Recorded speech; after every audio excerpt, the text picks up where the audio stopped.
There comes a moment in every life when the noise inside you becomes louder than the world outside. A moment when the weight of unspoken memories, unhealed wounds, and unanswered questions begins to crush you from within. My name is Anaya Sharma, and before I ever became a guide for healing, I was someone desperately trying to heal myself. I didn't wake up one day and suddenly understand the mind, or the soul, or the science of suffering. I learned because I had no choice. I learned because life demanded it. People often believe addiction begins with a decision, a moment of weakness, a lack of discipline. But addiction doesn't start with a substance. Addiction begins with pain, with emptiness, with silence that becomes unbearable, with loneliness that slowly turns into a companion. I didn't understand this in the beginning. I only knew that somewhere between childhood and womanhood, something inside me cracked.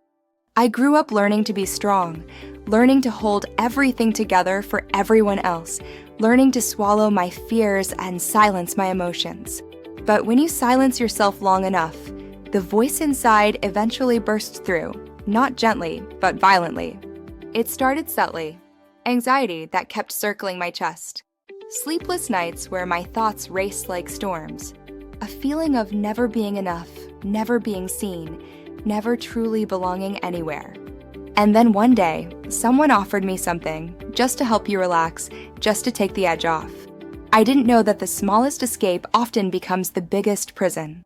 At first it felt harmless. A momentary quieting of the thoughts that chased me endlessly. A softness in the mind that I had never felt before. But slowly, almost invisibly, the moments I could live without it became fewer, and the moments when I needed it became all-consuming. I didn't know then that my brain, my beautiful, delicate, powerful brain, was being rewired. I didn't know that a chemical inside me called dopamine, the same chemical that lets us feel joy, connection, motivation, was being hijacked, overwhelmed, drowned. The truth is simple. Every human being has a reward system designed to keep us alive. When we eat, connect, learn, love, dopamine rises. But substances don't just raise dopamine. They flood it. They explode it. They hit the brain with a force 10 times stronger than natural pleasure.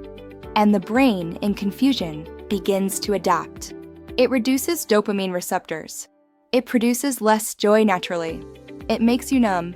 It makes you empty. And you stop using the substance to feel good. You start using it to avoid feeling dead. I didn't understand what was happening to me.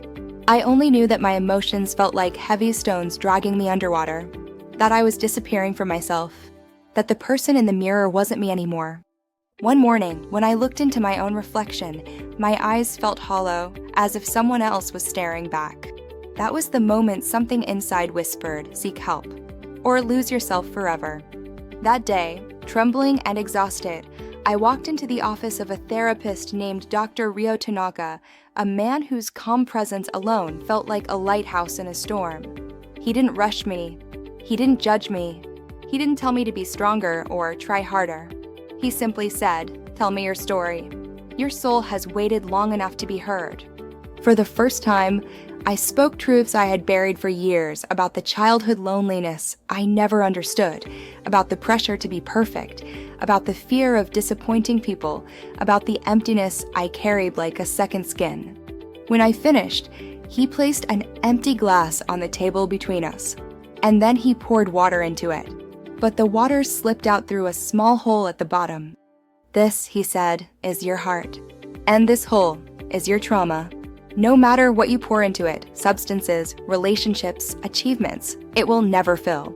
Because the problem is not what you put inside. The problem is the wound that keeps letting everything leak out." And then he said the words that changed everything. You do not heal addiction by fighting the substance. You heal by healing the emptiness. He introduced me to 3 Japanese philosophies that became the pillars of my transformation. Kishi Kaisei, rising from near death and returning to life. Not going back to who you were, but becoming someone entirely new. Kaizen, the power of 1% daily improvement. A reminder that healing isn't sudden. It's consistent, gentle, accumulative. Ikigai, your reason for waking up. The purpose that fills the soul so deeply that the need for escape begins to disappear. But knowing these philosophies wasn't enough. The journey ahead was brutal. The first 30 days felt like walking through fire. Withdrawal isn't just physical, it's emotional. It's spiritual. Your body shakes, your heart races, your mind screams. Your soul feels like it's breaking. Some nights I curled into myself, trembling, counting every breath just to stay present. Some mornings I woke up with tears already falling. But slowly, with therapy, with guidance, with breath work, with observing my cravings instead of fighting them, I learned something revolutionary. A craving is not a command. It is a wave. It rises, it peaks, and it falls if you do not drown yourself trying to resist it. Dr. Rio taught me the technique of surfing the urge. Instead of battling my impulses, I watched them like passing clouds. I labeled them. I breathed through them. And with every wave I survived, my brain, my beautiful, adaptable brain, began to heal. Neuroscience calls this neuroplasticity, the ability of the brain to rewire itself, to rebuild damaged circuits, to come back to life. But healing wasn't just in my brain. Healing was in my environment. I removed every trigger, every contact, every object that pulled me backward. I learned that willpower is not stronger than environment. Environment is stronger than everything. So I rebuilt mine from scratch. I filled my room with light, with calming colors, with reminders of who I wanted to become. I replaced destructive routines with nourishing ones: journaling, prayer, mindful breathing, sunlight in the morning, nourishing food, steady sleep, daily walks, time with safe people, silence for reflection, gratitude for grounding. Some days I moved forward. Some days I fell. And yes, I relapsed. And when it happened, I thought everything was over. But Dr. Rio said something that lifted the weight of shame off my shoulders. A relapse is not the end. It is a message. Listen to it, learn from it, and rise again. And I did, again and again. Until slowly, my reflections stopped being a stranger. Until my thoughts softened. Until the noise faded. Until the emptiness inside me began to close like a healing wound. One day, as I sat with my journal, writing messages of healing for others, I realized that my pain had transformed into purpose, that my story was meant to be shared, that my voice, the same voice that once trembled in fear, now carried strength. And that is how Subconscious Echoes was born, from the ashes of the version of me that once broke, and from the rebirth of the version that rose. I learned that addiction is not a moral failure.